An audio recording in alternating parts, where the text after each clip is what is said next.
ৰণবোপা কেনে ভাল খুৰা বঢ়িয়া যোৱা ৰণ কি খবৰ সুপাৰ ফাইন তুমি এতিয়া আমাৰ ঘৰলৈ আহি থাকা কিয় কুমাৰৰ পৌ ৰচোন ৰং এনেকে যে উধাটো খাই লৰি আহিছ কোনখন ৰংনো জিকি আহিলি মই যি ৰাজ্য জয় কৰি আহিছো আপোনাৰ 14 পুৰুষেও তাৰ ওচৰ চাপিব নোৱাৰে বেটাৰ কথা চোৱা বাছাৰ পাখি গজিছে কলম কৰিব লাগিব যেন পাইছো দাদা দাদা ৰিজাল্ট কি ফাৰ্ষ্ট ডিভিজন 4টা লেটাৰ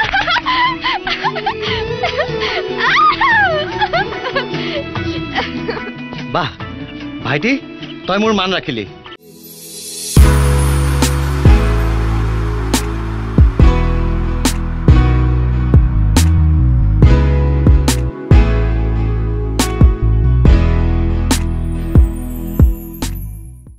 নমস্কাৰ আপুনি চাই আছে Assam express 24 artist life and style এই বিশেষ অনুষ্ঠানটিলৈ আপোনাক সকলোকে স্বাগতম জনাইছোঁ মই গৌৰাংগ বৰাই আজি আমাৰ মাজত উপস্থিত আছে অসমৰ এগৰাকী জনপ্ৰিয় অভিনেতা সংগীতজ্ঞ ভগৱত প্ৰীতম আহকচোন আমি মাজলৈ যাওঁ দাদা স্বাগতম জনাইছোঁ মই তোমাৰ যোগেদি তোমালোকৰ চেনেলৰ যোগেদি সমগ্ৰ আজিকালিতো সমগ্ৰ পৃথিৱীলৈকে গুচি যায় সমগ্ৰ পৃথিৱীকে মোৰ নমস্কাৰ জনাইছোঁ দাদা আচলতে ভাল লাগিছে প্ৰথম এটা আৰম্ভ কৰোঁ আচলতে যিহেতু আমাৰ অনুষ্ঠানটোৰ নাম হৈছে আৰ্টিষ্ট লাইফ এণ্ড ষ্টাইল আপোনাৰ লাইফটো কেনেকুৱা আমি কথা পাতিও গৈ থাকোঁ লাইফ জীৱনটো মানে যদি আমি এটা ধৰি লওঁ জীৱনটো এখন যদি আমি গাড়ীৰ লগত তুলনা কৰোঁ গাড়ীখন ষ্টাৰ্ট হৈ নিজৰ ডেষ্টিনেশ্যন পোৱাৰ পিছত নিজৰ জাৰ্ণি শেষ হয় কিন্তু মোৰ জীৱনটো মই যিহেতু য়োগাৰ লগত জড়িত মই গোটেই জীৱনটো যিটো য়োগাই যিটো ডেফিনিশ্যন দিছে যে আমাৰ জন্মান্তৰে আমাৰ যেতিয়ালৈকে নিৰ্বাণ প্ৰাপ্তি নহয় তেতিয়ালৈকে আমাৰ আচলতে জাৰ্ণিটো গৈ থাকে প্ৰত্যেকটো জন্মে এটা এটা ষ্টেচনহে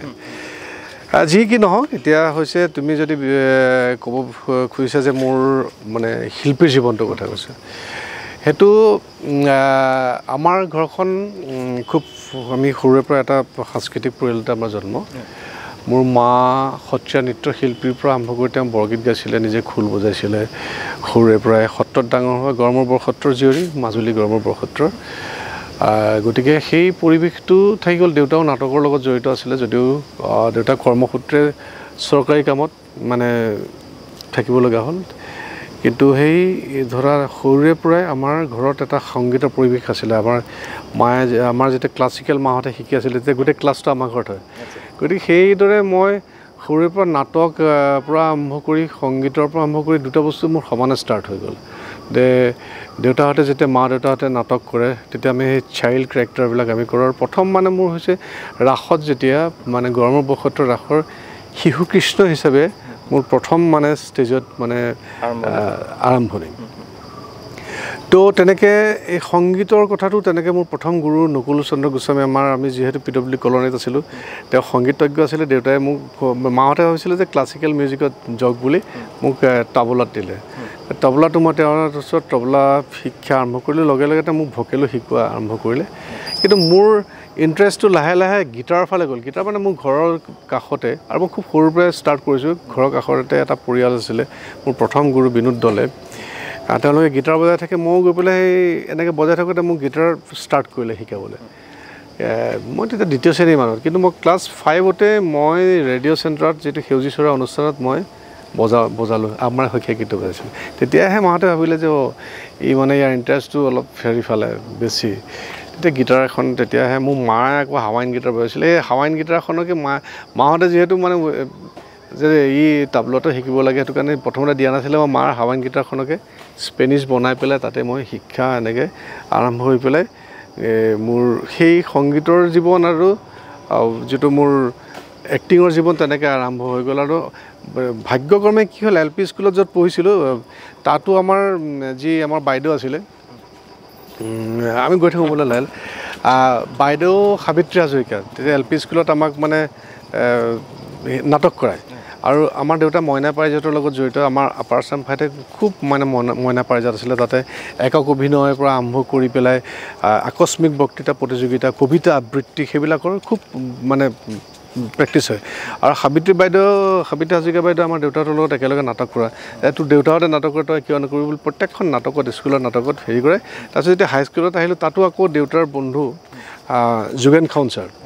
যোগেন খাউন ছাৰে পালে যোগেন খাউন ছাৰৰ ল'ৰা মোৰ লগৰ একেলগে আছিলে তাৰ নাম প্ৰাণ প্ৰদীপ সিও অভিনয় কৰে আৰু আমাৰ গোটেই যোৰহাটত এটা মানে হেৰি হৈছিলে এটা আন্তঃ স্কুল এটা নাটকৰ কম্পিটিশ্যন হয় তেতিয়া আমাৰ যোগেন খাউন ছাৰে আমাক স্কুলত নাটক কৰে আৰু সেই কম্পিটিশ্যনৰ কাৰণে নাটক কৰায় গতিকে তেনেকৈ নাটকৰ এনেকৈ আৰম্ভ হৈ পেলাই মই কিন্তু কোনোদিন ভবা নাছিলোঁ যে মই চিনেমাৰ হিৰো হ'ম বুলি মই ভবা নাছিলোঁ যে তো মোৰ গোটেই উদ্দেশ্যটো আছিলে যে এজন গীটাৰিষ্ট হিচাপে মানে মুম্বাইত এটা আমাৰ যিটো সৰুৰে পৰা খুব ৰক মিউজিক বা এই ৰক বেণ্ডবিলাক মই খুব ভাল পাওঁ গোটেই চান বুলি এখন মেগাজিন আছিলে গোটেই মোৰ ৰুমত গোটেই পোষ্টাৰ গোটেই ৰক বেণ্ডবিলাকৰ মোৰ সপোন আছিলে যেনেকৈ এটা ৰক বেণ্ডৰ গীটাৰিষ্ট হিচাপে মানে ভাৰতত মানে হেৰি কৰিম অসমৰ পৰা ওলাই যাম আৰু আমাৰ যোৰহাটৰ গোটেই মিউজিচিয়ানবিলাকৰ তেতিয়া মানে জুবিনৰ পৰা আৰম্ভ কৰি গোটেইবিলাকৰ এটাই এম আছিলে যে আমি মানে মুম্বাইত গৈ নিজকে প্ৰতিষ্ঠা হেৰি কৰিম বুলি হেৰি কৰিলোঁ কিন্তু আল্টিমেটলি মাহঁতে ক'লে যে মই সেই সময়ত আকৌ যেতিয়া গ্ৰেজুৱেশ্যন কৰিলোঁ গ্ৰেজুৱেশ্যন কৰাৰ পিছত আকৌ মই MS মানে BSc ছায়েন্সৰ আছিলোঁ মই জিঅ'লজিত মই ছিট পালোঁ মই জিঅ'লজি 11টা ছিটৰ ভিতৰত এটা ছিট পালোঁ MSc কৰিবৰ কাৰণে তেতিয়া ক'লে যে তই MSc কৰাৰ পিছত তোৰ যি ইচ্ছা তই কৰি থাক সেইবুলি কৈ গুৱাহাটীত আহি মই বিভিন্নজনক লগ পালোঁ কিন্তু মই সংগীতৰ প্ৰতি তেতিয়া মই সংগীত পৰিচালনা কামবিলাক আৰম্ভ কৰিলোঁ কৰোঁতে মুন্নাদাক পালোঁ মুন্নাদাই ক'লে যে তুমি আমাৰ স্কুল অফ ড্ৰামা মই তেতিয়া হ'ল যে স্কুল অফ ড্ৰামাত আকৌ মই এক্টিং আৰু কি শিকিবলগীয়া আছে কিন্তু তথাপিও মই তাৰ আগত মোৰ অসীম কৃষ্ণ বৰুৱা অভিনেতা সি মোক জোৰ কৰি মানে খুব ক'লে যে তই অভিনয় ক্ষেত্ৰখনত আহিব লাগে বুলি কৈ ককা দেউতাৰ হাৰ বুলি এখন চিৰিয়েল হেৰি কৰিছিলে জোৰ কৰি লৈ গৈ পেলাই তাতে মই শ্বৰ্টত দিলোঁ আৰু সি আকৌ অসম অভিনয় প্ৰতিষ্ঠান বুলি এখনৰ পৰা মানে সি আকৌ কৰিছিলে মই ভাবিছোঁ সি যিহেতু আগৰ পৰা নাটক চাটক কৰি অহা আকৌ সিও কোৰ্চ কৰিলে গতিকে ময়ো কৰি চাওঁচোন কি বুলি মই স্কুল অফ ড্ৰামাত 1 বছৰ কোৰ্চ কৰিলোঁ কিন্তু মোৰ সেইটো এটা টাৰ্ণিং পইণ্ট হৈ গ'ল তেতিয়াই মই বিভিন্নজনক লগ পালোঁ আৰু গোটেই কনচেপ্টবিলাক নতুনকৈ গম পালোঁ বাহৰলাক লগ পালোঁ ভাগীৰথী বাইদেউক লগ পালোঁ অনুপ হাজৰিকাক লগ পালোঁ আৰু তাতকৈ মোৰ লাকি মই আদিলদাক লগ পাইছিলোঁ আদিল হুছেইনে তেতিয়া লণ্ডনত তেওঁ বহি পেলাই তেওঁ যিখিনি অভিজ্ঞতা সেইখিনি আমাৰ মাজত শ্বেয়াৰ কৰিছিলে তেনেকৈ টোটেল আমি 4টা নে 5টা আমি ৱৰ্কশ্বপ আদিলদাৰ তেনেকৈ কৰিলোঁ কৰি সেই সময়তে মুন্নাদাই ক'লে যে মই এখন চিনেমা কৰিম কিন্তু তাৰ আগতে মই এখন চিনেমা কৰিলোঁ সেইখনে মই ভৱেন শইকীয়া ছাৰে মই শতাব্দী বুলি এখন মানে কমিশ্যন প্ৰগ্ৰেমৰ কাম এটা আছিলে তেওঁ তেতিয়াই ৰঞ্জিত ৰয় তেওঁ এখন ইণ্টাৰনেশ্যনেল ফিল্ম ফেষ্টিভেল এখন বেষ্ট ফিল্ম হৈছিলে একটি গাছ বুলি সেইখনৰ কথা অসমত কোনেও নাজানে কিয় কাৰণে সেই সময়ত মানে ইমান হেৰিটো নাছিলে আমাৰ মানুহৰ আমাৰ কলিকতাৰ পৰা হৈছিলেতো NFDC হেৰিত গতিকে সিমান পাব্লিচিটি নাপালে সেইখন বেষ্ট ফিল্ম হিচাপে হেৰি হৈছিলে আৰু 14টা লেংগুৱেজলৈ ডাব হৈছিলে সেইখনৰ পিছত মুন্নাদাই যেতিয়া ক'লে চিনেমাখনৰ কথা তেতিয়া জোন জ্বলে কপালত মোৰ প্ৰথম চিনেমা সকলোৱে মোক চিনি পালে খুব ছুপাৰ ডুপাৰ হিট হ'ল আৰু তেতিয়াৰ পৰা জোন জ্বলে কপালতেই আমাৰ সেই সময়ত যিটো কনচেপ্ট আৰু হিৰো হিচাপে গতিকে তেতিয়াৰ পৰা মোৰ এটা নতুন জীৱন মানে অসমৰ বোলছবি জগতত কিন্তু তাৰ আগতেও মই প্ৰথম কেমেৰা ফেচ কৰিছোঁ মই 86ত সোণ পখিলী বুলি এখন চিনেমা যোৰহাটত তেতিয়া হেৰি হৈছিলে অমৰ বৰদলৈ সেই সময় বিশিষ্ট পৰিচালক এসময়ৰ তাৰপিছত নুৰুল্লাই গোটেই কামখিনি চোৱা চিতা কৰি দিছিলে আমি গৈও থাকোঁ বোলে গোটেই চিনেমাখনত তেতিয়া গুৱাহাটীৰ পৰা গোটেই আৰ্টিষ্টবিলাক গৈছিলে কেমেৰা মানুহবিলাক গৈছিলে এটা মানে অদ্ভুত এটা মানে বুকু ধপ কৰা এটা হেৰি মানুহবিলাকক দেখিছোঁ ইমান ডাঙৰ এটা ইউনিট বিশিষ্ট শিল্পীসকল নিপন দাৰ পৰা আৰম্ভ কৰি গতিকে সেই তেতিয়া মোৰ এটা হাবিয়াস এটা সোমাইছিলে যে অভিনয় হেৰিটোত কিন্তু মই ভবা নাছিলোঁ যে এখন চিনেমাত হিৰো হিচাপে এনেকুৱাকৈ এটা হেৰি হৈ যাব যাৰ যোগেদি মানে মোৰ জীৱনটোৱে সলনি হৈ যাব আৰু তথাপিও তাৰ মাজেদি সংগীত আৰু মোৰ নাটকৰ লগতো সেই সময়ত কৰিলোঁ নিউয়ৰ্ক প্লেছত নাটক কৰিছিলোঁ তাৰপিছতে মোৰ নিজৰ পৰিচালনাত কেইবাখনো নাটক হৈছে নাটক লিখা হৈছিলে মোৰ হৈ পেলাই তথাপিও সংগীতৰ হেৰিটো মোৰ বন্ধ নহ'ল তোমাৰ মই চিনেমাৰ বেকগ্ৰাউণ্ড প্ৰথম জুবিনৰ যোনখন চিনেমা আছিলে জোনাকীমন সেইখন চিনেমাৰ বেকগ্ৰাউণ্ডৰ দায়িত্ব মোক দিলে চিনেমাৰ বেকগ্ৰাউণ্ড মই কাম আৰম্ভ কৰিলোঁ তেনেকুৱাকৈ চেলুলয়ডৰ মই ধৰা প্ৰায় 11-12খনমান চিনেমাৰ বেকগ্ৰাউণ্ড তাৰপিছত চিৰিয়েলটো বহুত বেকগ্ৰাউণ্ড মোৰ চলিয়ে থাকে গতিকে মোৰ বেকগ্ৰাউণ্ড মিউজিক আৰু অভিনয়টো তেনেকুৱাকৈ ৰেগুলাৰ হেৰি গৈ আছে কেতিয়াবা দিনত শ্বুটিং কৰি আহিলোঁ আহি পেলাই ৰাতি আকৌ মিউজিকত বহিলোঁ মিউজিকত বহি আকৌ মানে হেৰি আৰু নতুনকৈ এতিয়া চাউণ্ড ডিজাইনিঙৰ প্ৰতি এটা ইণ্টাৰেষ্ট হৈছে যিহেতু মোৰ ভাতৃ অমিত প্ৰীতম তোমালোকৰ নাম শুনিছে চাগে তেওঁ চাউণ্ড ডিজাইনিঙৰ জৰিয়তে সিয়ে মোক ক'লে যে আমি আচলতে চাউণ্ড ডিজাইনিঙৰ বহুত কাম আমি কৰিয়ে দিওঁ আৰু চিৰিয়েলবিলাকত যিবিলাক চাউণ্ড লাগে এইবিলাক আচলতে ইয়াত মিউজিক বুলি ক'লে আচলতে গাড়ী হৰ্ণটো মিউজিক বুলিয়ে হয় তেনেকৈ আমি কৰিয়ে থাকোঁ তথাপি ক'লে যে সেইবুলি এই বছৰৰ পৰা নতুনকৈ মানে চাউণ্ড ডিজাইনিংটোত মই মানে ভৰিটো থৈছোঁ গতিকে মই ভাবোঁ যে যদি এটা নতুন ধৰণৰ কাম যদিও সেইটোত এক্সপিৰিয়েঞ্চ মোৰ আছে গতিকে এনেদৰে জীৱনটোৱে মোক যোনফালে লৈ যায় মই সেইফালে গৈ থাকিবলৈ চেষ্টা কৰিছোঁ আপোনাক আচলতে সংগীতৰ জৰিয়তে আপুনি কৈছে আপুনি সৰুৰ পৰা জড়িত কিন্তু মানুহে আপোনাক সংগীততকৈও অভিনয়ৰ জগততহে বেছি চিনাকি যোন জ্বলে কপালত আপুনি একদম হিৰো হিচাপে আৰম্ভ কৰিছিলে তেতিয়াৰ পৰা আপুনি নীৰৱভাৱে এতিয়ালৈকে যাত্ৰা চলি আছে এটা যদি ৰসাল অভিজ্ঞতা হয় গোটেই জাৰ্ণিটোৰ ভিতৰত যে কোনটো কৰি ভাল লাগে বোলে এটা ৰসাল অভিজ্ঞতা আপোনাৰ ৰসাল অভিজ্ঞতা তেনেকুৱা মানে মানে বহুতে আছে তোমাৰ নাটকৰ লগতে হওক বা এনেকুৱা বিভিন্ন এতিয়া মানে এই সময়ত মনত পৰা নাই যদিও তেনেকুৱা মানুহ যেতিয়া এটা কৰ্মক্ষেত্ৰত জড়িত হৈ যায় সঁচা সঁচিকৈ কেনেদৰে মানে তাত ইনভলভ হৈ যায় আমাৰ যেতিয়া যোন জ্বলে কপালতখন চলি আছিলে তেতিয়া তুমি যদি দেখিছা যে এটা চিন আছে যে বৰষাই কি হয় জুইৰ মাজত মানে সোমাই যায় আৰু সেই সময়ত আমাৰ এনেকুৱা হৈছিলে সেই ছবিখনত আমি সঁচাকৈ তেতিয়াৰ পৰা ৰিলেশ্যনটো তাইৰ লগত মোৰ নিজৰ ভনীৰ নিচিনাই আৰু দেৱজিৎ দাও মোৰ নিজৰ দাদা নিচিনা হৈ গ'ল আৰু সেই সময়ত মই যদি চিনটোত নাছিলোঁ মই দূৰত আছোঁ আমি চবেই কান্দিছোঁ অৰিজিনেলি আমি কান্দিছোঁ চিনেমাত আমি অভিনয় কৰাই নাই আমি চাপ'জ মই তাত বহি আছোঁ সেই কন্যাকটা আমাৰ কন্যাকটা দেখি যিখিনি মানুহ মানে তোমাৰ চাবলৈ আহিলে ছবি মানে চিনেমাত শ্বুটিং চাবলৈ আহিছে চবেই কন্যাকটা কৰিছে মানে এটা বেলেগ ধৰণৰ পৰিৱেশ মানে হৈ গৈছে আৰু তেতিয়াৰ পৰাই বৰষাৰ লগতো মোৰ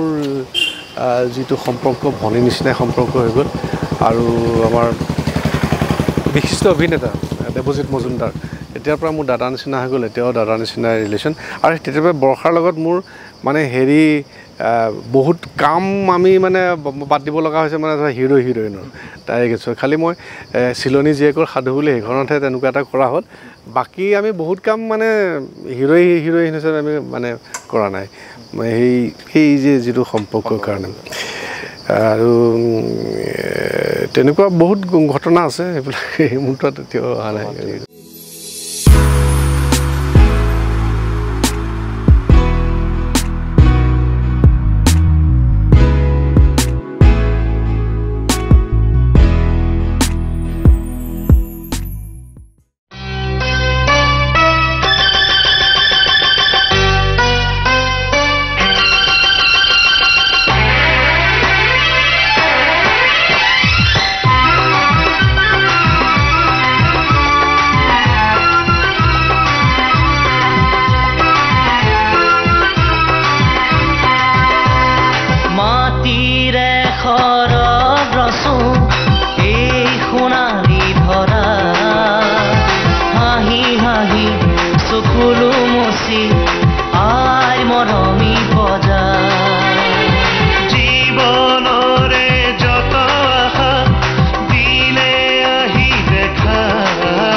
পৰিৱেশটো কেনেকুৱা লাগিছে তোমাৰ পৰিৱেশটো বৰ ভাল লাগিছে এই ইমান ঠাণ্ডা পৰিৱেশ গান্ধী মণ্ডপৰ ইয়ালৈ আমি কেতিয়াবা আহোঁ কাম চাম অফ থাকিলে কেতিয়াবা পৰিয়াল লৈ আহোঁ কেতিয়াবা বন্ধু বান্ধৱৰ লগত আহোঁ থাকি সময়টো কটাওঁ খুব শান্তি পৰিৱেশ কেতিয়াবা মেডিটেশ্যনত বহি থাকোঁ, ধ্যানত বহি থাকোঁ, ভাল লাগে। মেডিটেশ্যন বুলি কওঁতে আপোনাৰ মনত পৰিছে মোৰ কথা এটা, আপুনি য়োগা প্ৰেক্টিকেলি এইবোৰ লগতো জড়িত হৈ আছে, অকণমান সেই বিষয়ে ক'ব নেকি? অসমৰ ৰাইজে কিন্তু হয় কম জানে এই ক্ষেত্ৰত, মানে জানে সংগীতৰ লগত জড়িত বুলি, এই বিষয়ে অকণমান যদি আধ্যাত্মিক ক্ষেত্ৰখনৰ লগতো মোক খুব সৰুতে মই জড়িত হৈ গ'লোঁ। মোৰ ঘৰ আছিলে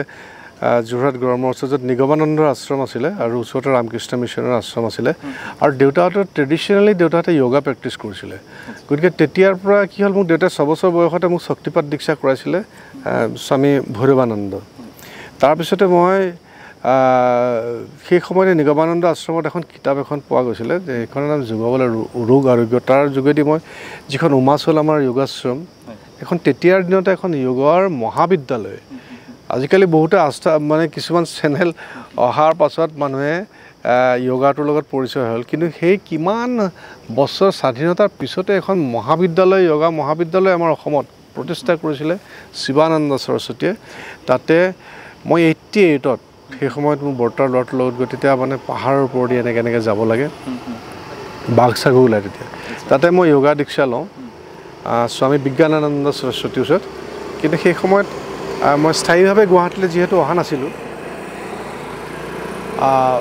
পিছত মই যেতিয়া একেলগে মাষ্টাৰ ডিগ্ৰী কৰিবলৈ আহিলোঁ, MSc কৰিবলৈ আহিলোঁ, MSc জিঅ'লজিও মোৰ চলি থাকিল, আৰু মই তাতে য়োগাৰ যিটো মাষ্টাৰ ডিগ্ৰী কোৰ্চ য়োগাচাৰ্য বুলি কয়, সেই কোৰ্চটো মই কৰোঁ। তাৰপিছত লাহে লাহে মোৰ সেই অকাল ছাবজেক্টটো মোৰ সৰুৰে পৰাই অকাল ছাবজেক্টৰ প্ৰতিও মানে এটা খুব ইণ্টাৰেষ্ট আছিলে। কেনেকৈ ইণ্টাৰেষ্ট হ'ল, মোৰ ঘৰৰ বেকচাইডে এখন শ্মশান আছিলে, তাতে গোটেই যিখিনি সন্ন্যাসীবিলাক, মানে যিখিনি তোমাৰ বহুতৰ হেনো লাষ্ট সাধনাটো মানে পৰশুৰাম কুণ্ডত হয়। গতিকে সেইসকলৰ সেই সময়ত খুব ধুনীয়াকৈ আমাৰ যোৰহাটৰ যিসকল মাৰোৱাৰী আছিলে, তেওঁলোকে শ্মশানখন খুব মন্দিৰৰ নিচিনাকৈ ৰাখিছিলে, একদম ধুনীয়া। শ্মশানৰ কোনো পৰিৱেশ নাই। তাতে সেই সাধুসকল আহিছিলে, ডাঙৰ ডাঙৰ সন্ন্যাসীসকল, তেওঁলোকে বহুত ধৰণৰ কিবা কিবি প্ৰেক্টিছ কৰিছিলে। সেই মানুহবিলাকক মই তাতে এনেকৈ লগ পাওঁ। ইয়াৰ মানে সেই তাৰ মাজতে সেইখিনিতো মোৰ আছিলে, ধ্যান মেডিটেশ্যন তেনেকৈ আৰম্ভ হৈ গ'ল। য়োগা এই মানে যি নিগমানন্দ আশ্ৰমৰ গুৰুসকলৰ লগত। সৰুৰ পৰাই মোৰ দেউতাই 6 বছৰ বয়সতে দি দিছে। মই কেঁচুৱা থাকোঁতে স্বামী ভৈৰৱানন্দ আহিছিলে আমাৰ ঘৰলৈ, সেই তাৰ পৰা তেওঁ কৈছে, যি 6 বছৰ বয়স যেতিয়া হ'ব মই তেওঁক শক্তিপাত দীক্ষা মই প্ৰদান কৰিম। তেনেকুৱাকৈ হৈ চাগে কিবা মোৰ পুণ্য আগৰ জন্মৰ কিবা হেৰি আছে। তাৰপিছত সেই কৰি প্ৰথম ৰেইকি যেতিয়া অসমলৈ আহিলে 96ত মই ৰেইকি ফাৰ্ষ্ট গ্ৰহণ কৰোঁ। মোৰ গুৰু আছিলে ইলি চাংককটি, তেওঁৰ গুৰু আছিলে অমৃতা সিং। আমাৰ যিটো মিকাও উচুই আমাৰ প্ৰথম গুৰু, তাৰ পৰা আমাৰ যিটো ট্ৰেডিশ্যনেলি যোনটো আমাৰ লাইনটো, সেই লাইনটোত মোৰ গুৰু ইলি চাংককটি আছিলে 11th আৰু মই 12th। সেই ৰেইকিৰ মই প্ৰেক্টিছ কৰাৰ পাছত মই ৰেইকি এটা গ্ৰেণ্ড মাষ্টাৰ। প্লাছ সেই সময়তে প্ৰাণিক হিলিঙো আহিছে অসমলৈ, প্ৰাণিক হিলিঙো প্ৰেক্টিছ কৰিলোঁ। আৰু মোৰ বিভিন্ন অৰ্গেনাইজেশ্যনবিলাকৰ লগত মানে তেওঁলোকৰ গোটেই ছিষ্টেমবিলাকৰ লগত মোৰ হেৰি হ'ল। মই এই যোৰহাটত থকা অৱস্থাতে, হাইস্কুলত থকা অৱস্থাতে প্ৰজাপিতা ব্ৰহ্মকুমাৰী, তাৰপিছত গুৱাহাটীলৈ অহাৰ পিছত আৰু সেই ফিল্ডখন বহল হৈ গ'ল। সেই সময়ত মই TM কৰিলোঁ, ট্ৰেন্সচেণ্ডেণ্টেল মেডিটেশ্যন মহেশ যোগী। তাৰপিছতে টিবেটান তন্ত্ৰৰ লগত জড়িত হ'ল, আৰু সেই সময়তে মই তন্ত্ৰ দীক্ষা গ্ৰহণ কৰোঁ। মই 88ত যেতিয়া মই উমাচললৈ গৈছিলোঁ, তেতিয়া স্বামী ব্ৰহ্মানন্দ বুলি এজন হিমালয়ান গুৰু আছিলে। তেওঁ আচলতে ইয়াত এই আশ্ৰমখনৰ লগত জড়িত নাছিলে, তেওঁ ফুৰিবলৈহে আহিছিলে। যেতিয়া মই তাতে আশ্ৰমত তেওঁ ব্ৰহ্মানন্দ স্বামী তেওঁ মোক হেৰিমতে দীক্ষা দিয়ে, গৌতমীয় তন্ত্ৰমতে মোক তাত দীক্ষা দিয়ে। গতিকে মোৰ সেই ছাইডটোৰ কথা বহুতে নাজানে, কিন্তু যিসকলে মোৰ লগত একেলগে আছিলে আৰু আমি যেতিয়া শ্বেয়াৰ কৰি আছিলোঁ, ৰুম শ্বেয়াৰ কৰি আছিলোঁ তেনেকুৱা, আৰু আমাৰ ইণ্ডাষ্ট্ৰীৰ মানুহ বহুতে জানে এই বিষয়ে। আৰু সেই মোৰ যোনজন মানে গুৰুৰ কথা কৈছিলোঁ যে তবলা শিকাইছিলে যে নকুল চন্দ্ৰ গোস্বামী, তেওঁ আকৌ এষ্ট্ৰলজাৰ আছিলে ট্ৰেডিশ্যনেলি। তেওঁৰ তাত গোটেই এষ্ট্ৰলজি কিতাপবিলাক আছিলে। তো সংগীতৰ লগে লগে সেই কিতাপবিলাকো অধ্যয়ন কৰিব ল'লোঁ। তাতে মানে মোৰ ইণ্টাৰেষ্টটো দেখি পেলাই তেওঁ কি কৰিলে, মোক শিকোৱা আৰম্ভ কৰিলে, কেনেদৰে কেলকুলেশ্যনটো কৰিব লাগে, লগ্নৰ কেলকুলেশ্যন কেনেকৈ কৰিব লাগে, এখন কুণ্ডলী কেনেকৈ প্ৰস্তুত কৰিব লাগে। সেই তেনেকৈ ষ্টাৰ্ট হৈ পেলাই মই অল ইণ্ডিয়া ফেডাৰেশ্যন অফ এষ্ট্ৰলজাৰ ছ'চাইটিৰ আণ্ডাৰত গুৱাহাটী অহাৰ পাছত মই আকৌ তাৰ পৰা জ্যোতিষৰ ডিগ্ৰী লওঁ, তাৰপিছত বাস্তুৰ ডিগ্ৰীটো লওঁ। এই এনেকৈ গৈ মানে গোটেই ছাবজেক্টবিলাকৰ লগত গৈ মানে হেৰি হৈ পেলাই মই তেতিয়া যেতিয়া অৰুণাচলত যেতিয়া গ'লোঁ তেতিয়া মই বিশ্ব য়োগা মিছন বুলি এটা অৰ্গেনাইজেশ্যন কৰিলোঁ কিন্তু যিহেতু 99ত মোৰ গোটেই প্ৰফেশ্যনেল বস্তুটো এক্টৰ হিচাপে হেৰি গ'ল তাৰ মাজতো এইখিনি কৰি আছোঁ এতিয়া মোৰ বিভিন্ন ৰেইকি ক্লায়েণ্ট থাকে ৰেইকিৰ বিভিন্ন ষ্টুডেণ্ট থাকে আৰু মেডিটেশ্যনৰ বিভিন্ন ৱৰ্কশ্বপবিলাক থাকে গতিকে সেই গোটেই কথাবিলাক আৰু তাৰ কাৰণে মই গোটেই মনস্তাত্ত্বিক বস্তুখিনি জানিবৰ কাৰণে মই আফটাৰ MSc ইন জিঅ'লজি মই আকৌ MSc চাইক'লজি কৰিলোঁ কৰি পেলাই সেই গোটেই বস্তুবিলাক এতিয়া মানে এই ইটোৰ লগত সেইটো খুব জড়িত সেই জড়িত এইটো কাৰণে জড়িত যে মই ফিল কৰিছিলোঁ মানে যেতিয়া ষ্টানিস্লাভস্কি বা এইবিলাক কিতাপবিলাক পঢ়িছিলোঁ যে গোটেই অভিনয়টোৱে চাইক'টেকনিকেল প্ৰচেছ গতিকে যদি মই চাইক'লজিটো জানো তেতিয়াহ'লে গোটেই কিছুমান কথা মই নতুন ধৰণে হেৰি কৰিব পাৰিম কিন্তু আল্টিমেটলি সেইটোৱে সত্য চাইক'লজিটো যেতিয়া পঢ়িলোঁ তেতিয়া বিভিন্ন ধৰণৰ চাইক'লজিকেল এছপেক্ট এটা অভিনয় এটাৰ লগত বিভিন্ন ধৰণৰ এটা চাপ'জ অভিনয়টোত আমাৰ দুটা প্ৰচেছৰ কথা কোৱা হয় চাইক'লজিকেল প্ৰচেছ এণ্ড চাইক'টেকনিকেল প্ৰচেছ চাইক'টেকনিকেল মানে কি মনস্তাত্ত্বিক গতিকে মোৰ চাইক'লজি যেতিয়া মই কোৰ্চটো কৰিলোঁ সি মোৰ অভিনয় ক্ষেত্ৰত এটা চৰিত্ৰ এটাক মই উপস্থাপন কৰাত চৰিত্ৰ এটাক মোৰ মাজত লোৱাৰ ক্ষেত্ৰত বিভিন্ন ধৰণে সহায় কৰে এতিয়া চাবলৈ গ'লে আমাৰ ভাৰতীয় মতে আমাৰ যিটো 4 প্ৰকাৰৰ অভিনয় হয়নে আংগিক বাচিক সাত্বিক সাহায্য কিন্তু ইণ্টাৰনেশ্যনেল লেভেলত গোটেই এইটোক 3টা কেটেগৰীৰ মানে এক্টিঙক তেওঁলোকে প্ৰিফাৰ মানে ভাগ কৰিছে এটা হ'ল এক্টিং বাই ডেমনষ্ট্ৰেশ্যন সেইটো হৈছে আমাৰ যিটো আংগিক অভিনয় বা এইটো ক'লো কাক মাতিলোঁ বা এটা হ'ল এক্টিং বাই পাৰ্চনেলিটি এক্টিং বাই পাৰ্চনেলিটি হৈছে সেই অভিনেতাসকলে নিজৰ পাৰ্চনেলিটিটো দিহে এক্টিং কৰে তেওঁ যদি 10টা চৰিত্ৰ কৰিছে একে দেখিবা আৰু সেইজন অভিনেতাক সকলোৱে কেৰিকেচাৰ কৰি দেখাব পাৰে সেইটো হ'ল এক্টিং বাই পাৰ্চনেলিটি মানে অভিনেতাজনে নিজৰ যিটো পাৰ্চনেলিটি সেইটো লৈ পেলাই অভিনয় কৰে আৰু এক্টিং বাই আইডেণ্টিফিকেশ্যন এইটো আটাইতকৈ মষ্ট ইম্পৰ্টেণ্ট আৰু ৱৰ্ল্ডত সেইটো টপ কেটেগৰী এক্টিং বুলি কৈছে সেইটো হৈছে কি তোমাৰ নিজৰ যিটো পাৰ্চনেলিটি সেইটো বাদ দি পেলাই তুমি যোনটো চৰিত্ৰ কৰিবা তাৰ গোটেই এনালাইচিছ কৰাৰ পিছত যিখিনি বস্তু পালা সেই বস্তুখিনি লৈ পেলাই সেই চৰিত্ৰটো তোমাৰ মাজেৰে প্ৰকাশ কৰিব সেইটো কাৰণে কোৱা হৈছিলে আদিলাৰ লগত আমি এইটো পাইছিলোঁ যে don't act just try two B the character তুমি আমাৰ মেক্সিমাম কি হয় আমি অভিনয়টো কৰিবলৈ চেষ্টা কৰোঁ যে আমি অভিনয় কৰোঁ আচলতে আমি অভিনয় কৰিব নালাগে আমি চৰিত্ৰটো হ'বলৈ চেষ্টা কৰিব লাগে চৰিত্ৰটো আমাৰ মাজেদি প্ৰকাশিত হ'ব ডেট ইজ দ্য মানে বেষ্ট টেকনিক অফ এক্টিং আৰু ট্ৰু এক্টিং আমি আৰু সেই অভিনেতাজনে তেতিয়াহ'লে প্ৰত্যেকটো চৰিত্ৰক তুমি বেলেগে বেলেগ পাবা আৰু ইয়াৰ লগতে মনস্তাত্ত্বিক কথাবিলাক আছে এই কথাবিলাক জনাৰ কাৰণে মই ভাবিলোঁ যে চাইক'লজিটো মোৰ কাৰণে জনা খুব ভাল হ'ব কিয় সেই সময়ত এটা মই কেৰেক্টাৰ এটা কৰিছিলোঁ তেতিয়া মই এই এটা মেণ্টেল কনফ্লিক্ট থকা এতিয়া মানুহে পাগলৰ এক্টিং কৰাৰ লগে লগে আমি দেখোঁ যে এবাৰ হাঁহি দিলে এবাৰ কান্দি দিলে সেইটো কথা নহয় মানুহৰ মানসিক ভাৰসাম্য বিভিন্ন ধৰণে নাইকিয়া হ'ব পাৰে ই নিউৰ'চিছো হ'ব পাৰে চাইক'চিছো হ'ব পাৰে বিভিন্ন ধৰণৰ মানে এবনৰ্মেলিটিছ আছে হিষ্ট্ৰিয়াটো এটা বেলেগ বস্তু স্ক্ৰিজ'ফ্ৰেনিয়াটো এটা বেলেগ বস্তু ফিয়াৰ চাইক'চিছটো এটা বেলেগ বস্তু এই গোটেই বস্তুবিলাক মই যেতিয়া এই এবনৰ্মেল চাইক'লজি ক্ষেত্ৰ তাত গোটেই বস্তুখিনি পোৱা যায় সেইখিনি পোৱাৰ পাছতহে যেতিয়া যদি তেনেকুৱা ধৰণৰ মেণ্টেল কনফ্লিক্ট থকা যে প্ৰত্যেক মানুহৰে মেণ্টেল কনফ্লিক্ট আছে কিন্তু সকলোৰে মানসিকভাৱে যাৰ ভাৰসাম্য থাকে তাক আমি নৰ্মেল বুলিয়ে কওঁ কিন্তু যেতিয়া ভাৰসাম্যটো নাইকিয়া হয় তেতিয়াহে গতিকে প্ৰত্যেকটো যিহেতু কেৰেক্টাৰৰ এটা চাইক'লজিকেল এটা কনফ্লিক্ট থাকে তোমাৰ এটা চাইক'লজিকেল কনফ্লিক্ট থাকে তুমি এটা পলিটিকেল কথাটোকে কৈছোঁ তুমি এটা আইডিঅ'লজিৰ লগত জড়িত হ'ব পাৰা মই মোৰ এটা আইডিঅ'লজি জড়িত হ'ব পাৰে তোমাৰ আইডিঅ'লজিৰ লগত তোমাৰ ব্যক্তিত্ব জড়িত হৈ আছে মোৰ আইডিঅ'লজিৰ লগত মোৰ ব্যক্তিত্ব প্ৰভাৱিত হৈ আছে গতিকে এই কথাবিলাক চাইক'লজিকেল এনালাইচিছৰ মাজেদিহে আমি এটা কেৰেক্টাৰ এনালাইচিছ বেষ্ট উপায়েৰে আমি কৰিব পাৰোঁ পাৰফেক্টলি কৰিব পাৰোঁ গতিকে সেইকাৰণে মই আকৌ MSc আকৌ হেৰি কৰিলোঁ কৰি এতিয়া সেই গোটেই বস্তুবিলাক মই ৱৰ্কশ্বপবিলাকতো সেই বস্তুবিলাকে এপ্লাই কৰোঁ মানে এতিয়া চাপ'জ নাটকৰ কিবা ৱৰ্কশ্বপ হ'ল বিভিন্ন জেগাত যাব লগা হয় আৰু যিটো চিত্ৰবনতো মই ভিজিটিং লেকচাৰ হিচাপে আছোঁ আৰু আমাৰ যিটো ছবি জগততো বিশেষকৈ মিউজিকৰ যেতিয়া কথাটো আহিলে এতিয়া 2 ধৰণৰ মিউজিকেল ধাৰা আছে এতিয়া আৰ্ট ফিল্ম এখন আমি যাক আৰ্ট ফিল্ম বুলি কওঁ এইটো ইণ্ডিয়ান শব্দ বাৰু তাত সংগীতটো তাতে এটা লেংগুৱেজ হিচাপেহে ইউজ হ'ব তাত কেতিয়াবা সংগীতটোৰ সি কেতিয়াবা আইকন হ'ব পাৰে কেতিয়াবা ইমেজ হ'ব পাৰে কেতিয়াবা সি এটা এই প্ৰতিবিম্বৰ নিচিনাকৈ পাৰ্টিকুলাৰ এটা থিমৰ ওপৰত সি থাকিব পাৰে কিন্তু আমি এখন কমাৰ্চিয়েল হেৰিত কি হ'ল আমি চিনবিলাক হাইলাইট কৰিবৰ কাৰণে আমি মিউজিকটো যদি পেৰেলেল মানে ধৰা তুমি মই কথা পাতি আছোঁ মিউজিক এটা গৈ আছে ৰোমেণ্টিক সিফালৰ পৰা হিৰ' আহিলে ইফালৰ পৰা হিৰইন গ'ল কিবা এটা মিউজিক এটা হ'ল কিন্তু যেতিয়া এখন ৰিয়েলিষ্টিক ছবি এখন হ'ব তুমি মই কথা পাতিছোঁ কোনোবা এটাতো আহি পেলাই বজাব নোৱাৰিব তাতো এটা ৰিয়েলিষ্টিক ৰাপাৰ থাকিব যেতিয়া কেমেৰাৰ ভাষাটো নাথাকিব যেতিয়া চৰিত্ৰবিলাকৰ ভাষাটো যেতিয়া নাথাকিব তেতিয়া সংগীতৰ এটা ভাষা এটা ক'ব যেনেকৈ মিউজিকৰ তোমাৰ আইকন হিচাপে মিউজিকটো কেনেকৈ মানে উদাহৰণৰ কথা কৈছোঁ এতিয়া ছাপ'জ অলিম্পিক হ'ল অলিম্পিকে ভাৰতৰ টীমটো অহাৰ লগে লগে আমাৰ ৰাষ্ট্ৰীয় সংগীত বাজি গ'ল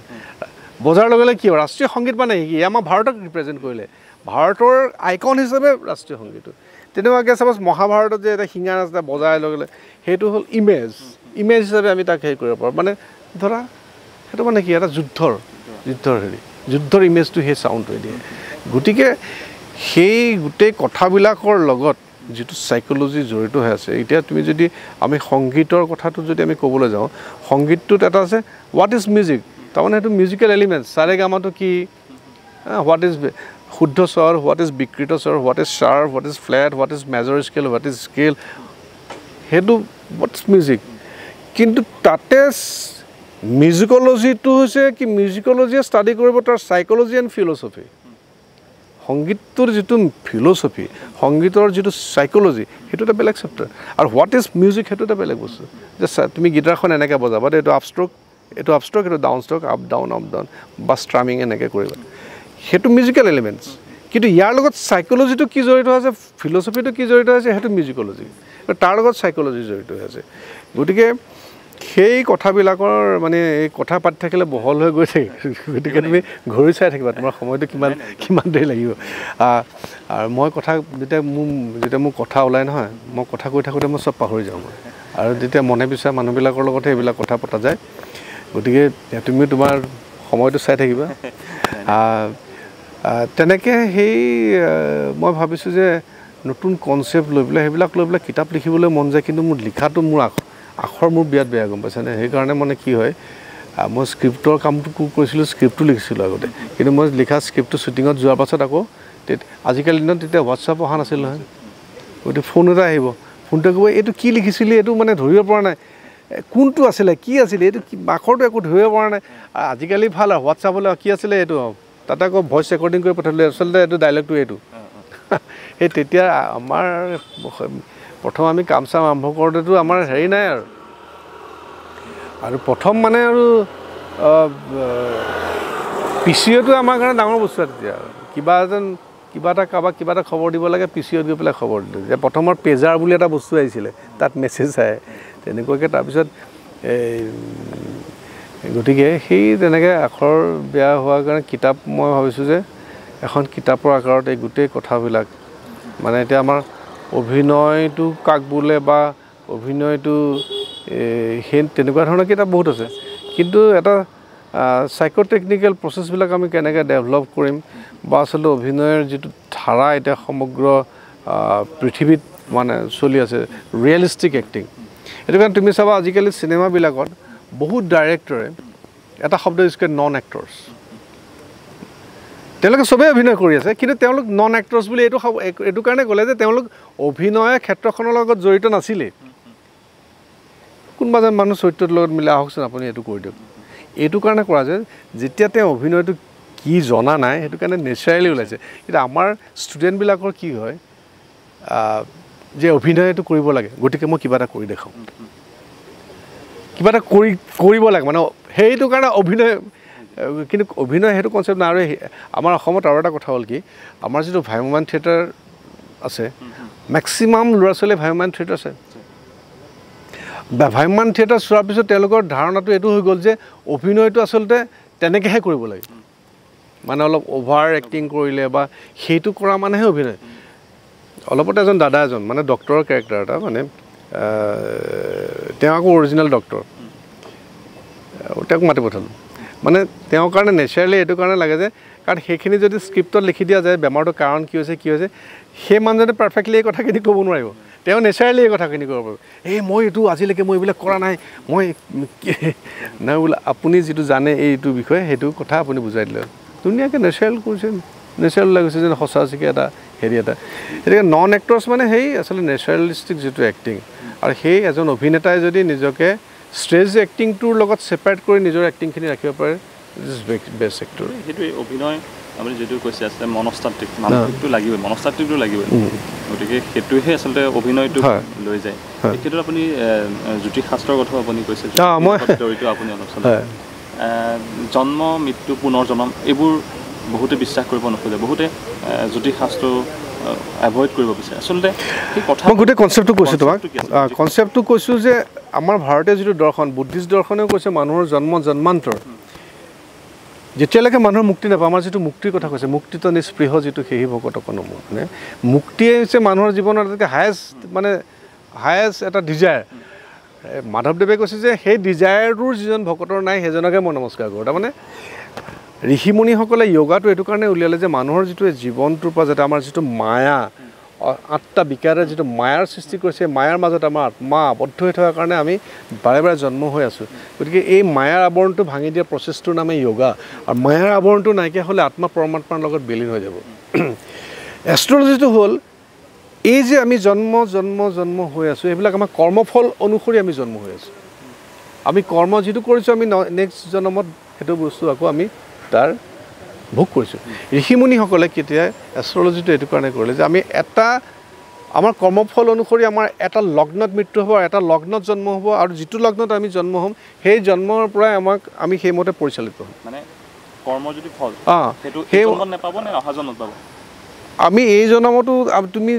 তাৰ ভোগ কৰিব লগা হ'ব পাৰে তোমাৰ নেক্সট বাৰ্থতো তুমি ভোগ আমি যদি যেতিয়া কওঁ যে ইয়াৰ একোৱে নহ'ল ইমান কৰিলে মানুহটো ইমান ভাল কিন্তু তাৰ নেক্সট বাৰ্থটো ক'ত হ'বতো গম নাপায় গতিকে ঋষিমুনিসকলে তেতিয়া কি কৰিলে যে এষ্ট্ৰলজিকেলি এনালাইচিছ কৰিব পৰা এটা ছিষ্টেম কৰিলে যাতে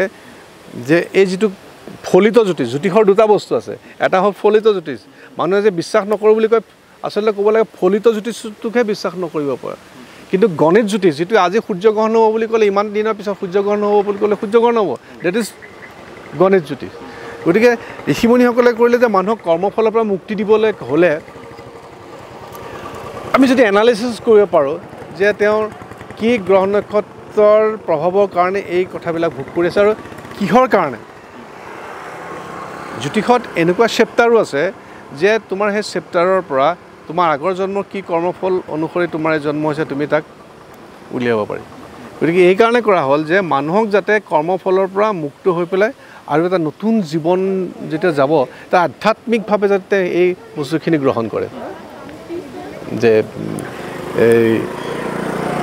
এইখিনি বাধা বিঘিনি আছে এই কাৰণেই হৈছে যে মোৰ এই কৰ্মফলৰ কাৰণে হৈছে গতিকে এই কৰ্মফলৰ পৰা মুক্তি পাবলৈ হ'লে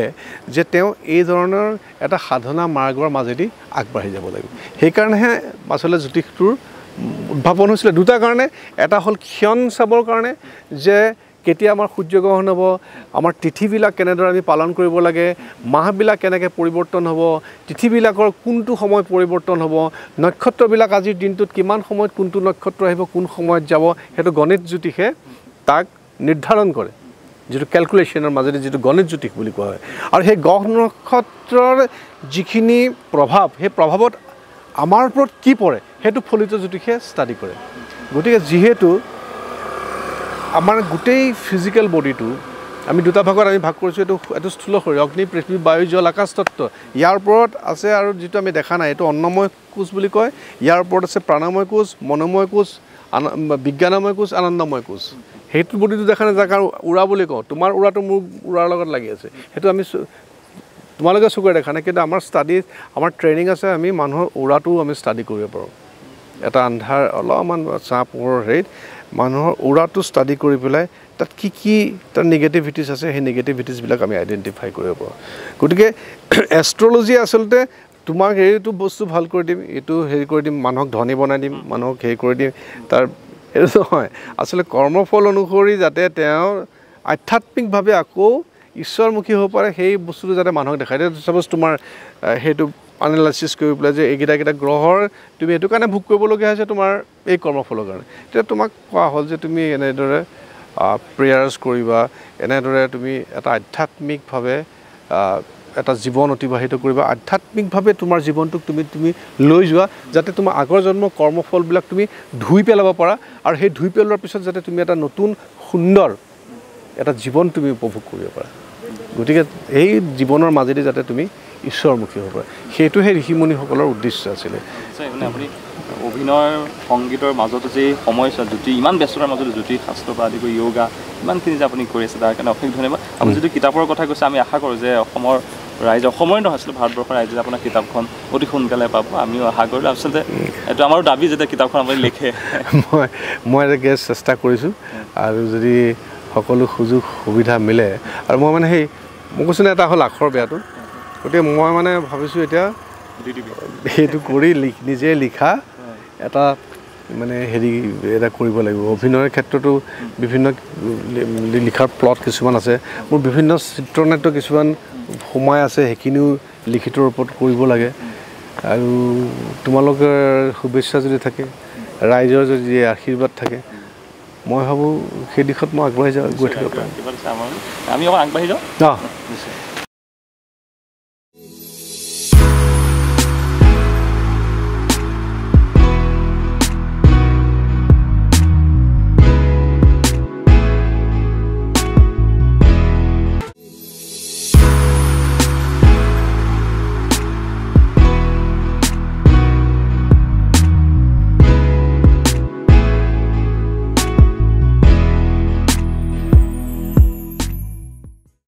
দাদা সঁচাকৈ বহুত কথা জানিলোঁ আপোনাৰ পৰা খুব ভাল লাগিলে আচলতে দৰ্শক ৰাইজেও গম পাইছে আচলতে আপোনাৰ বহু নজনা কথা আছে শেষত মই কিছু আপোনাৰ পৰা জানিব বিচাৰিছিলোঁ আচলতে এই সময়ছোৱাত যদি আপোনাক যদি সোধা যায় আপুনি যদি অভিনেতা নতুন আছিল বা সংগীতলৈ সাংস্কৃতিক ক্ষেত্ৰত আমাৰ হয়তো জড়িত নহ'ল তেতিয়া অসমৰ ৰাইজে ভগৱত গীতা মই কি বুলি দেখিলোঁ সেইটো এটা সাংঘাতিক প্ৰশ্নই কৰিছে বাৰু আৰু মোৰ যিহেতু অকল সৰুৰ পৰা কেইবাটাও দিশৰ লগত মোৰ হৈ গৈছিলোঁ আৰু ইণ্টাৰেষ্টিং কি যে মই এবাৰ সন্ন্যাস ল'বলৈও গৈছিলোঁ মানে এনেকুৱা সন্ন্যাস হোৱাৰ এটা হেৰিও আহিছিলে কিন্তু পিতৃ মাতৃৰ পাৰ্মিশ্যন লাগে তেতিয়াহে মানুহ মানে সন্ন্যাস দীক্ষা দিয়ে এতিয়া Chinmoy mission divine life society এই বহুত বছৰ আগৰ কথা আৰু এইটো ধৰা 86 কিবা এটা হৈ গৈছিল মানে কিবা এটা যেতিয়া কথাবিলাকৰ মাজত ড্ৰিফ্টত আহি গৈছিলোঁ মোৰ এনেকুৱা সৰুৰে পৰা যিহেতু তেওঁলোকক দেখি আহিছিলোঁ ঘৰৰ ওচৰে মই এইবিলাকৰ জীৱনে চাগে খুব ভাল খুব আনন্দময় এতিয়া মোৰ গুৰুৱে ক'লে নাই তো সংসাৰৰ মাজতো এইবিলাকৰ মাজেদিতো আগবাঢ়িব পাৰিব গতিকে এটা হ'ল সেইটো হ'লতে নহ'লে চাগে মই যিটো আমাৰ অকাল ছাবজেক্টটো এষ্ট্ৰলজি বা এইবিলাকৰ মাজেদি মোক মানুহে পালে মানে মই জীৱনত যিটো বস্তুৱে তোমাক তৃপ্তি প্ৰদান কৰে যিটো কৰ্মই তোমাক আনন্দ দান কৰে যে মানে তুমি জীয়াই থকাৰ তাগিদাত কেৱল নহয় যে যিটো কাম তুমি কৰিছা সি তোমাক জীয়াই থকাৰ তাগিদাটো মানে যিটো চাহিদা সেইটোও পূৰণ কৰিছে জীয়াই থকাৰ পৰিয়ালটো প্ৰতিপালন কৰাৰ সেইটো কৰিছে লগতে তোমাৰ আনন্দটোও থাকিব লাগে মানে যিটো কামত তুমি আনন্দ পোৱা তেনেকুৱা এটা চাগে জীৱন আৰু ঈশ্বৰেতো তোমাক এটা কৰ্ম প্ৰদান কৰে গতিকে সেই কৰ্মৰ মাজেদি গ'লে ভাল লাগে ভাল পাই কৰিব লাগে আৰু সেই কামখিনিৰ মাজেদি যাতে তুমি ছ'চাইটিক কিবা এটা দিব পাৰা সমাজক তুমি অকল নিজৰ পৰিয়াল বা তুমি তোমাক কি দিছা তাতকৈও ডাঙৰ কথা হ'ল তুমি সমাজক কিয় দিলা কাৰণ এই বিশ্ব ব্ৰহ্মাণ্ডৰ প্ৰত্যেকটো প্ৰাণীয়ে প্ৰত্যেককে কিবা এটা নহয় কিবা এটা দিয়ে তুমি যদি অবজাৰ্ভ কৰা চাবাচোন প্ৰত্যেকটো বস্তুৱে এতিয়া আমি মানে সাপৰ কথা বা গছৰ কথা কৈছোঁ গছে কি হৈছে কাৰ্বন ডাই অক্সাইড লগত নিজৰ খাদ্যবস্তু প্ৰস্তুত কৰে আকৌ অক্সিজেন মানুহক এৰে কিন্তু আমি কি দিছোঁ আমি যদি নিজক প্ৰশ্ন কৰোঁ আমি বিশ্ব ব্ৰহ্মাণ্ডক আমি কি দিছোঁ আমি সমাজক কি দিছোঁ গতিকে জীৱনৰ উদ্দেশ্য হ'ল যে তুমি কি হ'লা কি নহ'লা সেইটো তোমাক ঈশ্বৰে তোমাক যিটো ৰাস্তাত লৈ গৈ আছে সেইটো গৈছে কিন্তু তুমি যাতে গোটেই সমাজখনক তুমি কিবা এটা দিব পাৰা এটা কথা কিছু এনেকুৱা হয় নেকি হতাশ আহিছে নেকি যে এইবোৰ অভিনয় বাদ দিওঁ সেইটোতো মোৰ নাহে কাৰণ মই অলৱেজ পজিটিভ সৰুৰে পৰা পজিটিভ হেৰিটো শিকিলোঁ আৰু আমাৰ যিটো এনাৰ্জি হিলিঙৰ লগত মই যিহেতু জড়িত ৰেইকিৰ লগত জড়িত প্ৰাণিক হিলিঙৰ লগত জড়িত আমি গোটেই পজিটিভ এনাৰ্জিটো কালেকশ্যন পজিটিভ এনাৰ্জিটো আমি বেলেগক হিলিঙো কৰিব পাৰোঁ যে ৰেইকি কনচেপ্টত মই কথা আধা কোৱা হ'ল এইটো হৈছে গোটেই ইউনিভাৰ্চেল যিটো লাইফ ফ'ৰ্চ এনাৰ্জি আছে সেইটো আমাৰ বিভিন্ন চক্ৰবিলাক আছে মূলাধাৰ স্বাধিষ্ঠান মণিপুৰ চক্ৰ অনাহত বিশুদ্ধি আজ্ঞা চক্ৰ সেই চক্ৰৰ সহায়ত সেই এনাৰ্জি লৈ পেলাই সেই এনাৰ্জিক আকৌ আমি ট্ৰান্সমিট কৰা হয় এটা এনাৰ্জি হিলিং এনাৰ্জি হিলিং কৰা যায় গতিকে সেই পজিটিভ বস্তুবিলাক হয়তো পজিটিভ থিংকিংটো থাকিব লাগিব গতিকে অলৱেজ পজিটিভ আৰু পজিটিভ হৈ থকাৰ লগে লগে তুমি কোনো ধৰণৰ ফ্ৰাষ্ট্ৰেশ্যনটো আহিব নোৱাৰে সমস্যা আমি সামৰিব লাগিব কিন্তু মই শেষৰ প্ৰশ্ন আহিলোঁ শিল্পী সমাজৰ বাবে নে ৰজাঘৰৰ বাবে শিল্পী সকলোৰে বাবে শিল্পী তুমি যদি চোৱা বুৰঞ্জীৰ যদি আমি যদি চাবলৈ পাওঁ বা মানে আমি যদি ৰামায়ণৰ যুগৰ পৰাই চাওঁ ৰাজসভাতটো সংগীতটো আছিলেই আমি যদি আমাৰ হিষ্ট্ৰীতে আমি যদি চাওঁ ৰাজদৰবাৰত কি থাকে বিভিন্ন ধৰণৰ মানে তানচেন ক'ত আছিলে গতিকে সেই এটা বস্তু থাকিবই এইটো যে শিল্পী হৈছে সমগ্ৰ পৃথিৱীৰ বাবে শ্ৰীকৃষ্ণই যে বংশী বজাই থাকে চাওঁচোন ওচৰত গৰুকেইটা মানে ফটোবিলাকক আমি কি দেখোঁ এনেকৈ চাই থাকে সেইকেইটা জীৱকেইটাই সংগীতৰ ভাষা বুজিব দিয়ে তুমি যিটো বস্তু সংগীতটো প্ৰদান কৰিলে সমগ্ৰ বিশ্বই পালে গতিকে শিল্পী সেই ধৰণৰ কথা সেই অকল সংগীত বুলিয়ে নহয় নৃত্য গীতেই সকলোৰে বাবে আমি খুব এটা চমু প্ৰশ্ন চমু উত্তৰ কেইটামান জানিব বিচাৰিছোঁ যে আপোনাৰ প্ৰিয় ব্যক্তি মোৰ বহুতো আছে তুমি যদি আমি ভগৱানক শ্ৰীকৃষ্ণ বুলি কৈছোঁ there is a difference between Krishna and Shrikrishna হ'ল যি অৱতাৰী আমাৰ দৈৱকীৰ পুত্ৰ শ্ৰী মানে সেইটো কাৰণে মানুহৰ নামৰ আগত শ্ৰীকৃষ্ণ আৰু নিৰ্গুণ ব্ৰহ্ম আমি যাক কৈছোঁ দেট ইজ কৃষ্ণ আমি যদি ব্যক্তি হিচাপে ধৰোঁ তেওঁ মোৰ ভগৱান হ'লেও তেওঁ মোৰ প্ৰিয় ব্যক্তি তাৰপিছত মোৰ দেউতা মোৰ পিতৃ মোৰ প্ৰিয় ব্যক্তিৰ কাৰণে তেওঁ যিখিনি আদৰ্শ দিলে যিবিলাক ছাবজেক্টৰ লগত তেওঁ মোক চিনাকি কৰি দিলে সংগীত নাটকৰ পৰা আৰম্ভ কৰি এক আধ্যাত্মিক যিখন জগত সেই জগতখন তেওঁ মোক দিলে তেওঁ নিজেও পজিটিভ আছিলে খুব ঈশ্বৰৰ লগত সাধনা কৰিছিলে সদায় য়োগা ৰাতিপুৱা 3টা বজাত উঠি সদায় য়োগা প্ৰেক্টিছ কৰিছিলে সৰুৱে আমাক য়োগা কৰাইছিলে আমি তেতিয়া খং উঠিছিলে ইমান ৰাতিপুৱা জগাই দি আমাক এইবিলাক কৰাইছে কিন্তু আজিৰ দিনটোত উপলব্ধি কৰিছোঁ যে সি এই যে আমাৰ যিটো জীৱিকা ল'লোঁ শিল্পীৰ যিটো জীৱন বিশেষকৈ অসমৰ ক্ষেত্ৰত আমি বহুত ষ্ট্ৰাগল বহুত ধুমুহা বহুত ভূমিকম্প